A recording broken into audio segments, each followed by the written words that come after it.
Hello student, good morning. जय Shri Krishna, Radhe Radhe. I hope सभी स्वस्थ होंगे। हेलो स्टूडेंट, यह वीडियो कक्षा 10 के विद्यार्थियों के साथ साथ कंपटीशन की तैयारी करने वाले सभी विद्यार्थियों के लिए अति महत्वपूर्ण साबित होगी। आज की हेडिंग्स है गोलीय दर्पण द्वारा परावर्तन के लिए चिन्ह परिपाटी। जो गोलीय दर्पण होता है उसमें परावर्तन के नियम के लिए क्या चिन्ह परिपाटी है, तो देखते हैं। गोलीय दर्पण के लिए चिन्ह परिपाटी में दर्पण के ध्रुव P को मूल बिंदु मानते हैं। जो दर्पण है, दर्पण का ध्रुव होता है, ध्रुव कहते हैं P। दर्पण का ध्रुव क्या होता है, P बिंदु। इसको क्या मानते हैं, मूल बिंदु मानते हैं। P बिंदु P को या दर्पण के ध्रुव को मूल बिंदु माना जाता है चिन्ह परिपाटी में। एवं दर्पण के मुख्य अक्ष को निर्देशांक का एक्स अक्ष मानते हैं। जो इसकी क्या है, ये दर्पण है, दर्पण की ये क्या है, मुख्य अक्ष है। ये क्या है, मुख्य अक्ष है। इसको क्या मानते हैं, इसको निर्देशांक की एक्स निर्देशांक की एक्स अक्ष मानते हैं। निर्देशांक में इसको एक्स अक्ष माना जाता है। दर्पण की मुख्य अक्ष को एक्स निर्देशांक वो एक्स अक्ष मानते हैं। तो इसमें देखो, चिन्ह परिपाटी में फर्स्ट पॉइंट है कि दर्पण में बिंब या वस्तु को दर्पण के बाईं ओर रखा जाता है। अब देखो ये वाला, ये क्या है, बिंब है। ये क्या है, बिंब या वस्तु है। इसको हमेशा कहाँ रखा जाता है, दर्पण के बाईं ओर रखा जाता है। तो इसका अर्थ हुआ कि बिंब या वस्तु दर्पण के बाईं ओर रखी जाती है। इसका अर्थ है कि दर्पण पर बिंब से प्रकाश बाईं ओर से आपतित होता है। तो क्या होती है, बिंब या वस्तु है, उस पर प्रकाश बाईं ओर से आपतित होता है। इसलिए बिंब या वस्तु को दर्पण के बाईं ओर रखा जाता है। क्यों रखा जाता है, क्योंकि इस पर प्रकाश बाईं ओर से आपतित होता है। सेकंड पॉइंट है, चिन्ह परिपाटी के अनुसार सभी दूरियों का मापन दर्पण के ध्रुव P से होता है। दर्पण के ध्रुव P से होता है। किसी भी दूरी का मापन करते हैं, फोकस दूरी का करते हैं या वक्रता त्रिज्या का करते हैं, उसका मापन करते हैं। उन सभी दूरियों का मापन कहाँ से होता है, फोकस दूरी से होता है। उन सभी का मापन ध्रुव P से होता है। ये ध्रुव P है, ये क्या है, ध्रुव P है। हम किसी दूरी को नापेंगे या बाईं ओर नाप लें, ये क्या होती है, लेफ्ट साइड होती है, ये होती है राइट साइड होती है। ये क्या है, राइट साइड। दूरियों का मापन करेंगे किसी और,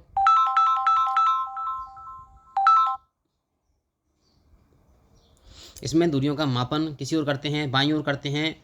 तो दूरियों का मापन बाईं ओर करते हैं, तो इधर क्या होता है इधर बाईं ओर भी इससे करेंगे बिंदु ध्रुव से, और दाईं ओर भी किससे करेंगे, ध्रुव P से करते हैं। तो चिन्ह परिपाटी में सभी दूरियों का मापन दर्पण के ध्रुव P से होता है। थर्ड पॉइंट है, मूल बिंदु या ध्रुव के दाईं ओर मापी गई दूरियां धनात्मक तथा मूल बिंदु के बाईं ओर मापी गई दूरियां ऋणात्मक होती हैं।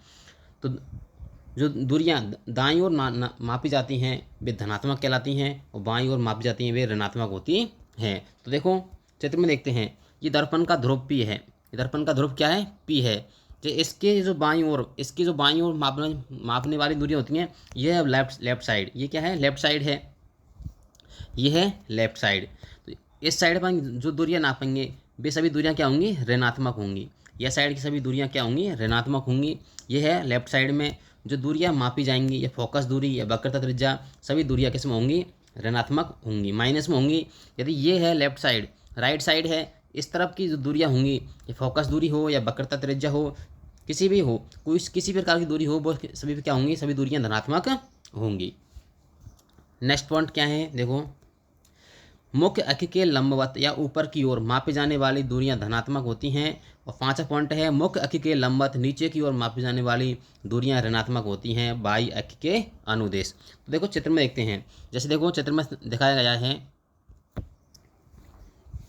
देखो ये है ध्रुव P है। ये क्या है, ध्रुव P है। ये है बाई अक्ष, इसको ये है, ये तो होती है एक्स अक्ष, ये है एक्स अक्ष, तो ये तरह होगी बाई अक्ष, ये क्या जाएगी, बाई अक्ष हो जाएगी। तो बाई अक्ष के अनुदेश ऊपर की ओर है, तो ऊपर की ओर जो दूरियां मापी जाएंगी, क्या जाएंगी, ऊपर की दूरियां मापी जाएंगी, वे किस में होंगी, प्लस में, धनात्मक होंगी, क्या होंगी, धनात्मक होंगी। जबकि ये नीचे की ओर जो दूरियां नापी जाएंगी बाह्य अक्ष के अनुदेश नीचे की ओर दूरियां होंगी, वे ऋणात्मक होंगी, और ऊपर की ओर दूरी मापी जाएंगी, वे क्या होंगी, ऊंचाई के ऊपर होंगी दूरियां धनात्मक होती है।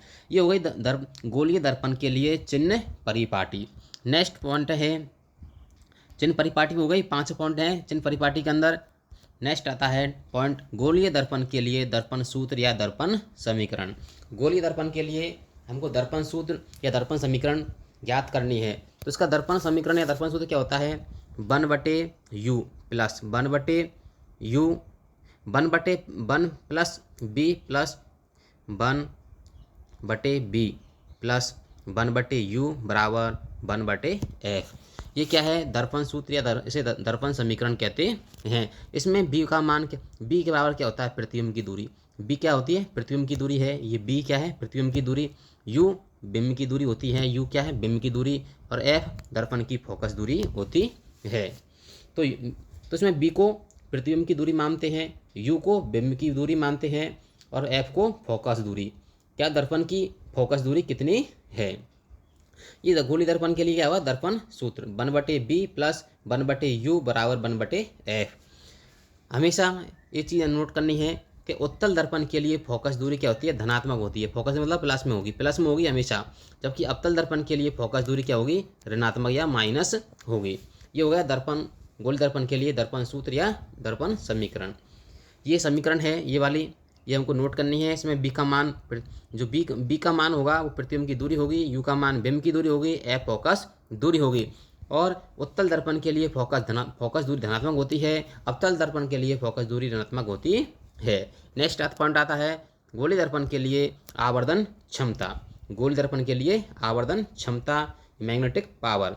तो m बराबर प्रतिबिंब की ऊंचाई, सूत्र है इसका फॉर्मूला, m बराबर प्रतिबिंब की ऊंचाई बटे बिंब की ऊंचाई। प्रतिबिंब की ऊंचाई को h डैश मानते हैं, क्या मानते हैं, h डैश मानते हैं। बिंब की ऊंचाई को h क्या मानते हैं, h। तो m बराबर हो जाएगा h डैश बटे h। इसका क्या हो गया सूत्र। इसी को हम क्या कहते हैं, h डैश क्या है, प्रतिबिंब में है, क्या है, प्रतिबिंब। तो प्रतिबिंब को क्या मानते हैं हम, b मानते हैं, क्या मानते हैं, प्रतिबिंब को b माना हमने, और किसको माना, प्रतिबिंब को b माना, और बिंब को u माना। देखो सूत्र हमने इसमें सूत्र निकाला था इसका दर्पण समीकरण का। तो इसमें देखो हमने b को क्या माना है, प्रतिबिंब माना, और u को हमने क्या माना है, बिंब माना है। इसी प्रकार आवर्धन क्षमता में भी, आवर्धन क्षमता के अंदर क्या मानेंगे, b को क्या मानेंगे, प्रतिबिंब मानेंगे, प्रतिबिंब की दूरी हो जाएगी ऊंचाई, और u हो जाएगी बिंब की ऊंचाई। तो आवर्धन बराबर h डैश अपॉन h या बराबर माइनस b बटे u। इसका क्या होगा, यह आवर्धन क्षमता का सूत्र हो गया है। m बराबर क्या होता है, आवर्धन क्षमता, b बराबर प्रतिबिंब की दूरी, u बराबर बिंब की दूरी। नेक्स्ट m, यदि m का आवर्धन क्षमता का या मैग्नेटिक पावर का मान प्लस में आता है तो प्रतिबिंब आवासी और सीधा होगा। प्रतिबिंब क्या होगा, आवासी और सीधा बनेगा। यदि किसी दर्पण की मैग्नेटिक पावर का प्लस प्लस में आता है तो उससे बनने वाला प्रतिबिंब कैसा होगा, आवासी और सीधा होगा। यदि उस दर्पण की क्या मैग्नेटिक पावर या आवर्धन क्षमता का मान किस में आता है, माइनस में आता है, ऋणात्मक आता है, तो प्रतिबिंब वास्तविक व उल्टा बनता है। ये हो गई गोलीय दर्पण की आवर्धन क्षमता या सूत्र या समीकरण हो गया। हेलो दोस्तों, यह वीडियो आपको अच्छा लगे तो ज़्यादा से ज़्यादा शेयर करें, लाइक एवं कमेंट करें। आप चैनल पर नए हो तो चैनल को सब्सक्राइब कर लें, बेल आइकन को दबा लें, जिससे आने वाली वीडियो को नोटिफिकेशन आपको मिल सके। दोस्तों, यह वीडियो एग्ज़ाम की दृष्टि से अति महत्वपूर्ण है, जिसकी दर्पण सूत्र, गोलीय दर्पण की आवर्धन क्षमता और गोलीय दर्पण का दर्पण सूत्र या दर्पण समीकरण के जो न्यूमेरिकल होंगे उनको हम नेक्स्ट वीडियो के माध्यम से उनको हम सॉल्व करा देंगे। Thank you.